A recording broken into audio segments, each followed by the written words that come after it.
اعوذ باللہ من الشیطان الرجیم بسم اللہ الرحمن الرحیم فقل الحمد للہ الذی نجانا من القوم الظالمین وقال عز وجل ومن يشكر فإنما يشكر لنفسه ومن كفر فإن الله غنی حمید۔ اللہ رب العالمین کے ناموں میں سے ایک بہترین نام الحمید ہے۔ عبد الحمید یعنی حمید کا بندہ۔ حمید کے معنی ہوتے ہیں وہ ذات جس کی تعریف کی جائے۔ اللہ تعالیٰ کے اسماء یعنی اللہ کے نام، اس کے اندر حسن اور خوبصورتی پائی جاتی ہے، اور اللہ کی صفات اس کے اندر کمال پایا جاتا ہے۔ اللہ تعالیٰ کی تعریف اس کے اسماء کی حسن اور اس کے صفات کے کمال کو سامنے رکھتے ہوئے محبت کے ساتھ کرنے کو حمد کہتے ہیں۔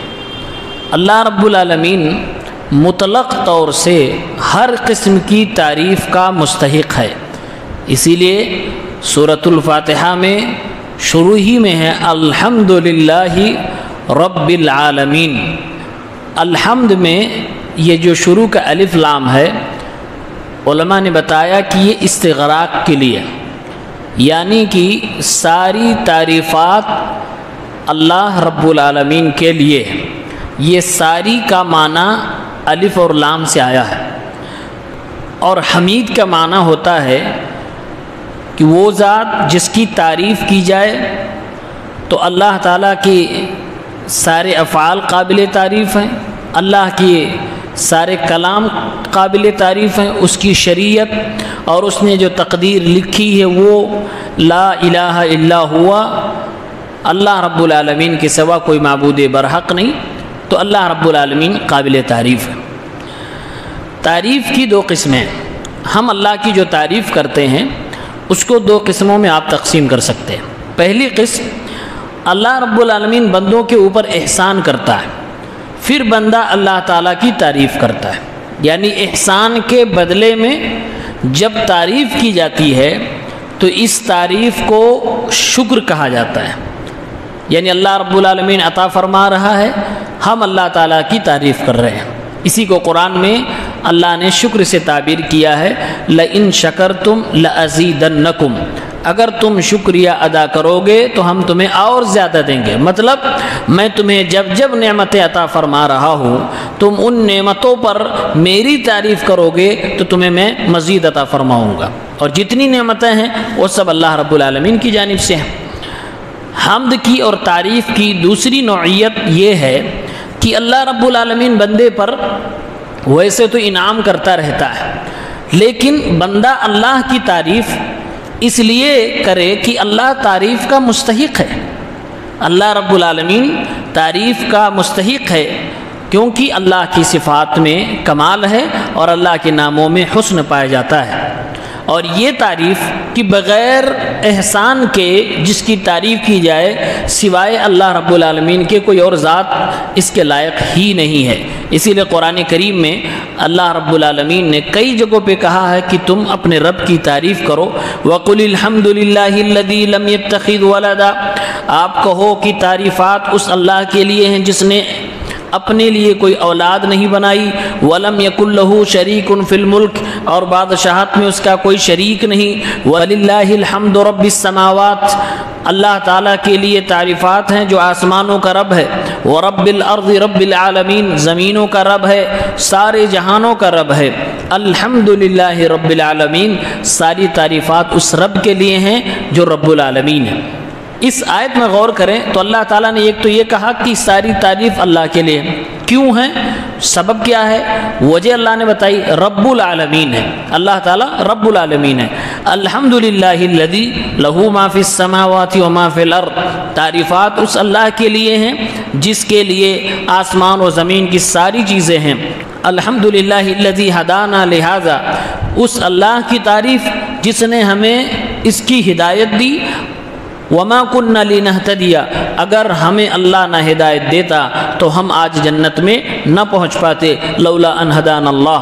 فد الحمدللہ الذی وہب لی علی الکبر، اس رب کے لیے تعریفات ہیں جس نے بڑھاپے کے عمر میں بھی اولاد سے نوازا، اسماعیل اور اسحاق جیسے بندے دے کر، اور اسماعیل اور اسحاق جیسی اولاد عطا کر کے۔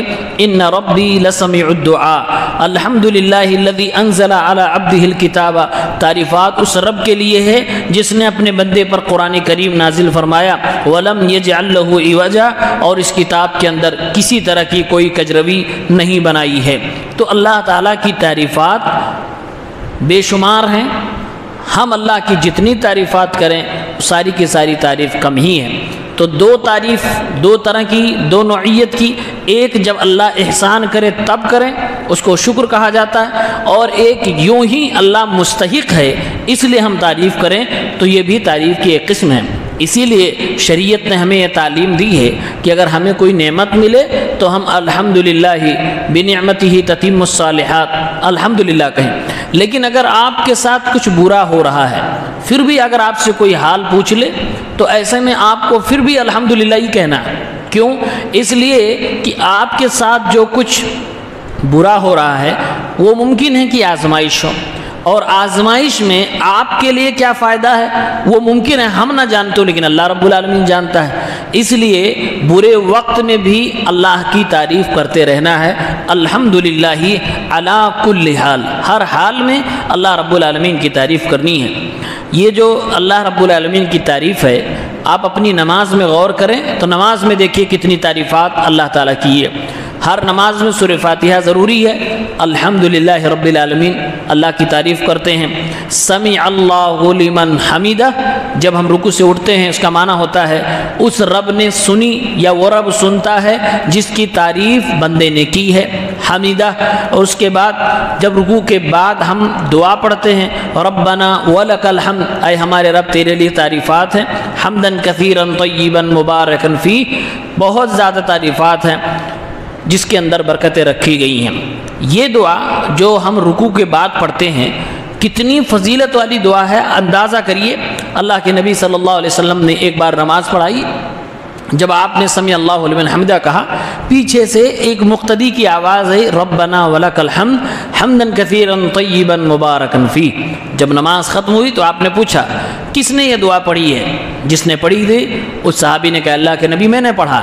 آپ صلی اللہ علیہ وسلم نے فرمایا جب تم نے یہ کلمہ پڑھا، یہ دعا پڑھی، رأیت بضعۃ وثلاثین ملکا یبتدرونها ایہم یکتبها اول، میں نے 30 سے زائد فرشتوں کو دیکھا جو تمہارے اس کلمہ کو لکھنے کے لیے آپس میں ازدحام کر بیٹھے، آپس میں ایک دوسرے سے آگے بڑھنے کی کوشش کرنے لگے کہ اس کا یہ جملہ تعریف والا میں پہلے لکھوں گا۔ 30 سے زائد فرشتوں کو میں نے دیکھا۔ یہ حدیث صحیح بخاری کی ہے۔ تو اللہ تعالیٰ کی تعریف نماز میں اس کی کیا فضیلت ہے، رکوع کے بعد وہ دعا پڑھی جاتی ہے۔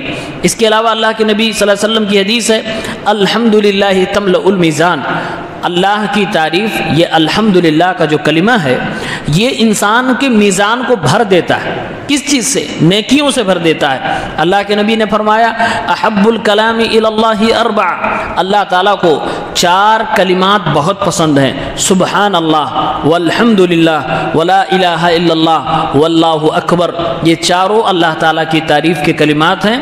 اللہ کے نبی صلی اللہ علیہ وسلم یہ بھی ارشاد فرماتے ہیں کہ جب انسان اللہ کی نعمتوں پہ اللہ کی تعریف کرتا ہے تو اللہ رب العالمین اس بندے سے راضی ہو جاتا ہے۔ یعنی رب کی رضا حاصل کرنے کا ایک سبب یہ ہے کہ اللہ نعمتیں عطا فرمائے، تب بھی اللہ کی تعریف کرتے رہیں، اور اگر آپ کے ساتھ آپ کے حساب سے اچھا نہیں ہو رہا ہے تب بھی اللہ کی تعریف کرتے رہیں۔ آپ نے ارشاد فرمایا ان اللہ لیرضى عن العبد ان یأکل الاکلۃ فیحمدہ علیہا او یشرب الشربۃ فیحمدہ علیہا، رواہ مسلم۔ ایک انسان جب کچھ لقمہ کھاتا ہے، کھانا کھاتا ہے، اللہ کی تعریف کرتا ہے، جب پانی پیتا ہے تو اللہ کی تعریف کرتا ہے، تو اللہ تعالیٰ ایسے بندے سے راضی ہو جاتا ہے۔ یہ اللہ کے نبی صلی اللہ علیہ وسلم کی حدیث مبارک ہے۔ اس لیے ہمیں اللہ تعالیٰ کی اس نام الحمید کا معنی سمجھنا چاہیے، یعنی وہ ذات جو مطلق طور سے ہر طرح کی تعریف کی مستحق ہے، ہمیں اس اللہ کی تعریف کرنے میں کنجوسی نہیں کرنی چاہیے۔ اللہ تعالیٰ اپنی تعریف کرنے والے بندے کو نعمتوں کے بعد نوازتا رہتا ہے، اور جو مطلق اللہ کی تعریف کرتا رہتا ہے اللہ تعالیٰ اس کے اوپر اپنی فضل و کرم اور عنایت فرماتے رہتے ہیں۔ تو رب العالمین کی تعریف ہمیں دونوں حالتوں میں کرنی ہے، یا تو شکریہ کے طور پہ کریں یا پھر یوں ہی کریں کیونکہ اللہ مستحق ہے۔ تو یہ دونوں نوعیت کی تعریفات اللہ رب العالمین کے لیے ہونی چاہیے۔ اللہ نے قرآن میں کہا وَلَهُ الْحَمْدُ فِي الْأُولَى وَالْآخِرَةِ، تعریفات تو صرف اللہ ہی کے لیے، صرف تعریف کا مستحق تو رب ہی ہے، شروع سے لے کر اخیر تک، اس دنیا میں اس دنیا میں ہر حالت میں اللہ تعالیٰ کی تعریف ہمیں اور آپ کو کرنی چاہیے، اس میں کسی طرح کی کوئی کنجوسی نہیں کرنی چاہیے۔ فرمایا جس نے بھی ناشکری کی فإن اللہ غنی حمید، تو اللہ تعالیٰ بے نیاز ہے اور تعریف کے قابل تو وہ ہے ہی۔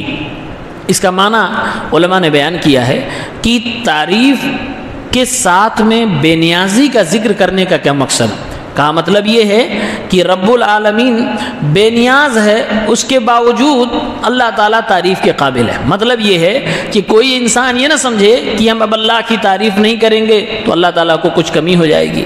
اللہ ہماری تعریفات سے بے نیاز ہے، اللہ تعالیٰ کو ہماری کوئی ضرورت نہیں ہے، ہم تعریف کریں گے تو فائدہ ہمارا ہوگا۔ اللہ ہم سے کچھ نہیں چاہتا ہے، رب العالمین ہماری عبادتوں سے بھی بے نیاز ہے، اس لیے اللہ تعالیٰ نے اس کو ذکر فرمایا ہے۔ تو اللہ تعالیٰ سے دعا کریں کہ رب العالمین ہم سب کو اللہ تعالیٰ کی تعریف کرنے والا بندہ بنائے۔